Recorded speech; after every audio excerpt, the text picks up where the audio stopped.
سوم این که وقتی فهمیدی که هستی، یه شادی هم برات پیدا میشه و اونه که هستی که نیستی نمیشه. بنابراین من جاودانه هستم. یه چیز دیگه هم میفهمیم، من جاودانه بودم هستم، از قدیم بودم. چون بودن که از عدم به وجود نمیاد. تو مگه الان هستی دیگه یا نیستی؟ وقتی هستی و همیشه بودی، برای اینکه هستی عدم موجود گردد، این محال است. وجود از روی هستی لایزال است. پس تو همیشه بودی، حالا اینجا نبودی، یه جا دیگه بودی. بالاخره حالا میگن در علم الهی بودی، اعیان ثابته، هر چی اسمش تو میخوای اسمش تو بذار، صور مرتسمه، نمیدونم اینا اسم. در پرده این خیال گردان آخر سببی است حال گردان. نزدیک تو آن سبب چه چیز است؟ بنمای که این سخن عزیز است. پس اینم میفهمی، این بزرگترین بشارت تو دنیا اینه که تو نمیمیری اصلا، نمیتونی بمیری اصلا، نمیتونی بمیری. مرگ آمده بود پیش کسی شکوه میکرد، گفت من خاک من قبول نمیکنه مرگ، و اینکه مرگم فنا ناپذیره. اسرائیل آمده بود شکوه میکرد. این داستانی است که حالا انشالله من توصیه میکنم جز سه داستانی که باید بخونین. 3 جاهل از همین جاهلای کلا مخملی متمال انگلیس، چون اونجا هم داره از این چیزا. اینا خنجراشونو میکشن که ما شنیده بودن که مرگ داره مردم رو درو میکنه. یه جا وبا اومده بود و در شهرهای مختلف گفتن این مرگ چیه اینا که درو میکنه، ما شکمشو سفره میکنیم. و 3 هم قسم میشن که ما میریم مرگ رو پیداش میکنیم و حقشو میذاریم کف دستش.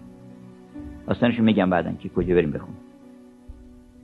غرض میفهمه آدم که من جاودانه هستم، من همیشه بودم، 100,000 سال بودم در مطار، همچون ذرات هوا بی اختیار. حالا اومدیم اینجا 4 روزم اینجاست. بعدم معلوم نیست چه عوالمی در پیش داریم. 18,000 عالم، ایزه 100 بهتر و از 18,000 تو مرو. عوالم گوناگونی رو دارم سیر میکنم. این بزرگترین شادیه. هیچ شکری در هیچ شکر فروشی بالاتر از این نیست. به دکان کسی بنشین که در دکان شکر دارد، این شکره. این شکری است که انبیا آوردن، کام همه رو شیرین کردن. که تو فکر نکنی که میمیری، اصلا نمیمیری، بلکه میری پیش پروردگارت. تازه اون الذین کفروا رو که میگه اعمالهم کسراب بقیعة یحسبها الظمآن ماء، اونا رو هم باز یه بشارتی بهشون داده. میگه که اینا میرسن به اون دم سراب که فکر میکنن از دور آبه، لم یجدوا شیئا، هیچی نمیبینن. بعدش چی میشه؟ فوجد الله عنده. چه سعادتی که آدم بعد از اینکه رفته اونجا و دیده که آب نیست، خدا رو پیدا میکنه اونجا. این بخت که را باشد کاید به لب جویی، تا آب خورد ناگه او عکس قمر بینه.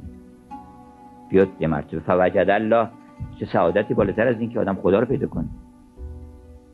بنابراین اینم میفهمه آدم وقتی فهمیدی که هستی، اینم میفهمی که هستی از نیستی که نمیاد، به نیستی هم که نمیره. بنابراین نمیتونی از عدم اومده باشی، نمیتونی به عدم بری. عدم آباد نداریم اصلا که شما برین اونجا. بعضیا میگن در صندوق عدم. صندوق عدم کجاست؟ شما صندوق عدم آدرس شما بدین. عدم مثلا وجود داره که من برم اونجا یه جایی زده باشن آقا اینجا صندوق عدم، آدم‌ها رو میزنید تو. صندوق عدم نداریم ما. صندوق یه وجود منبسطه، جایی برای غیر نگذاشته، که جایی برای عدم باقی نمونده که عدم بگه که از اینجا به بعد دیگه منم. عدمی وجود نداره. بنابراین اینم میفهمه با اون نگاه که به خودتون میکنین، یه نگاه ها یا میکنین، میبینین که بله اینم هست. خب یه دونه کامل پیدا کردیم، یه دونه ناقصی که شوق کمال هم داره. چون شما فقط ناقص نیستین، شوق به کمال هم دارین. دلتون میخواد علم داشته باشین، قدرت داشته باشین، هر چقدر که در فضاهای بیکران تجربیات لذت بخش داشته باشین، هزار چیز دلتون میخواد. تصویری از بهشت دارین، تصویری از جاودانگی دارین، اینا رو همه رو دارین. خب سال اول بنابراین کلی چیز فهمیدیم. خود چیزا رو ما میتونیم بدونیم. سوال دوم مطرح میشه که چه باید بکنم. سوال دوم از اون سوال اول تشخیص داده میشه. بعضی میگن آیا علم، دانش تبدیل به کنش میشه؟ بله که تبدیل میشه. دانش وقتی آدم درست فهمید یه چیزی رو، تکلیفش روشن میشه. وقتی تو فهمیدی ناقصی، بنابراین کارت چیه؟ کارت اینه که باید بری به طرف کمال. بنابراین شغل آدمیزاد معلوم میشه که تو کی هستی؟ من یه مسافری هستم از نقصان به طرف کمال. کار خوب چیه؟ همه چیزا معنی میشه. کار خوب چیه؟ کار خوب اون نیست که یه خورده نقصان من کم میکنه، کمالات من زیاد میکنه. ثواب چیه؟ معلومه. گناه چیه؟ گناه اون چیزیه که من هی ناقص‌تر میکنه، میفرسته پایین‌تر، هی دورتر میکنه، جهلمو زیاد میکنه، تعصباتم زیاد میکنه، رنجمو زیاد میکنه. این گناه. نباش در پی آزار و هر چی خواهی کن. آزار اصل گناه دیگه. بقیه چیزا که گفتن گناهه برای اینکه آزاره، آخرش تبدیل به آزار میشه، رنج میشه. پس سوال دوم ما هم جواب داده میشه که تو معلومه که چیکار باید بکنی. تو بایستی که تلاش بکنی به طرف کمال. کمال هم اون چی که در ذهن ما آمده از کمال در 3 کلمه خلاصه میشه که در واقع تجلیات یکیه، و اونی که باید بری دنبال زیبایی. زیبایی رو مردم کمال میدونن. یکی از کمالات زیبایی. زیبایی گل، زیبایی صحرا، چشم و ابرو، همه چیز زیباییش خوبه و مردم این معیارم داره.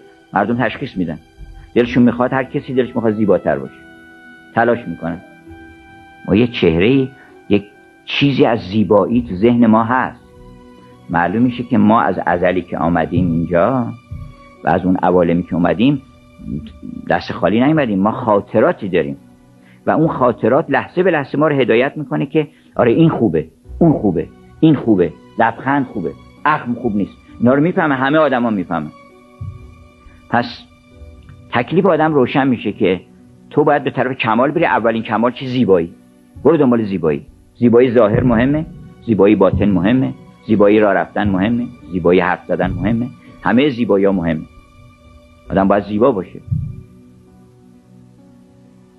و مراقب زیبایی باشه. اون یه دونه امر به معروفه.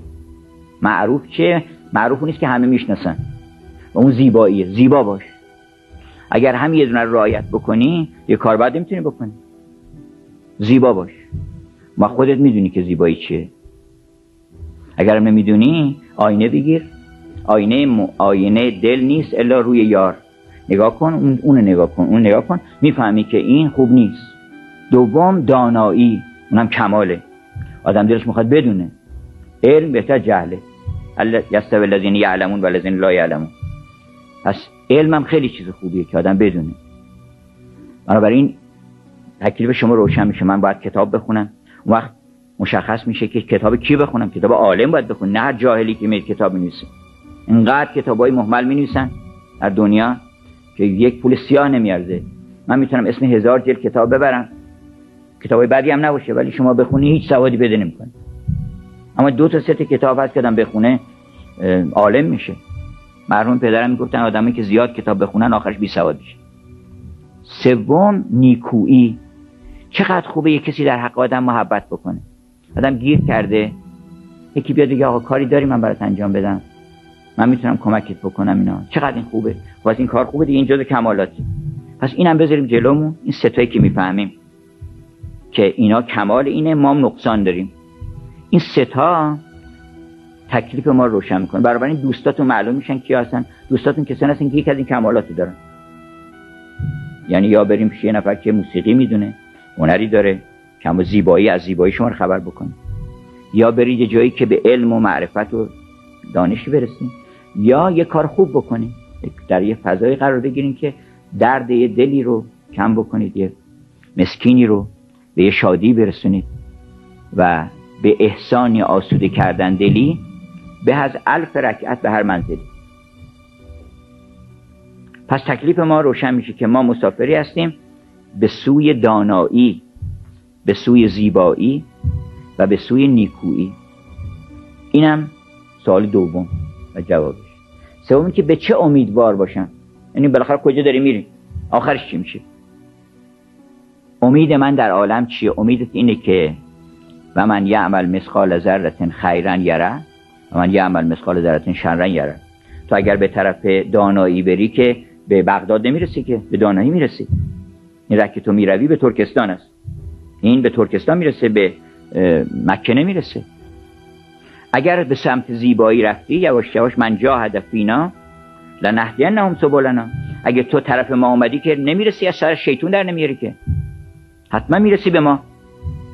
بنابراین سوال سوم این که به چی امیدوار باشم؟ به این امیدوار باش که اگر کار خوب بکنی، اگر به زیبایی برسی، اگر به دانایی برسی، حتما اینها رو بازتابش به تو خواهد رسید. یعنی تو به مقصودها و به اون کمالات خواهی رسید. اگر سالک راه کمال باشی، حتما به کمال میرسی.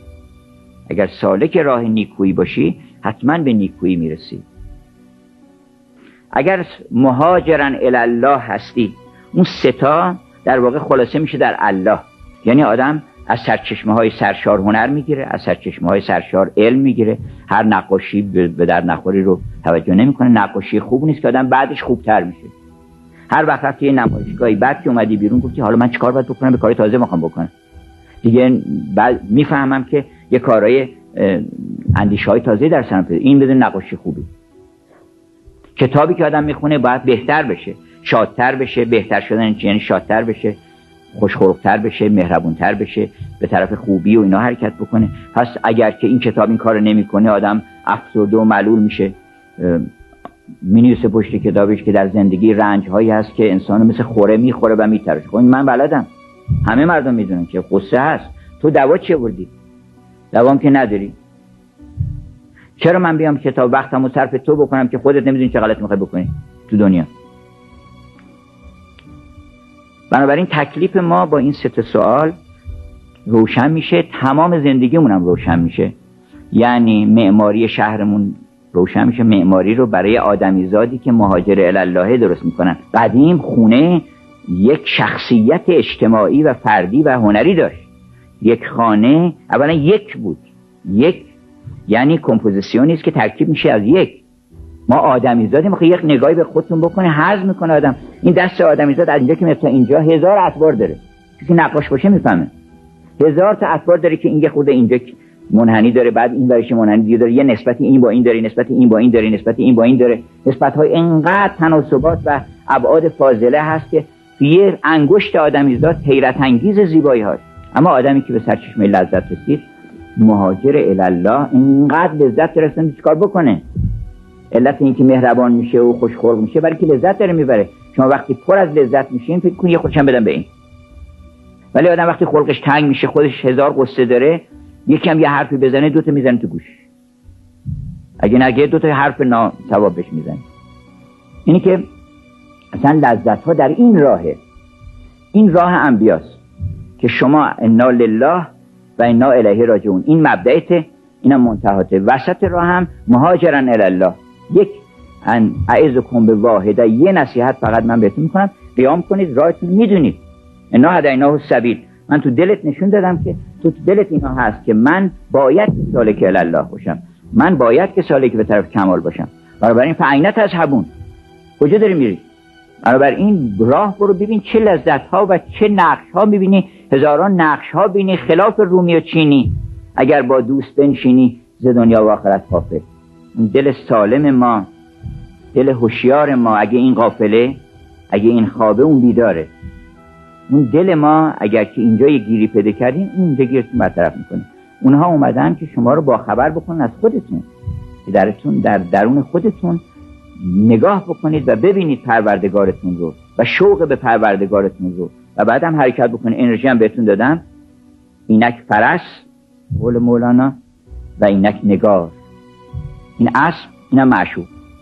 سوار شوید و به بوی خوش آن سر و خرامان بروید.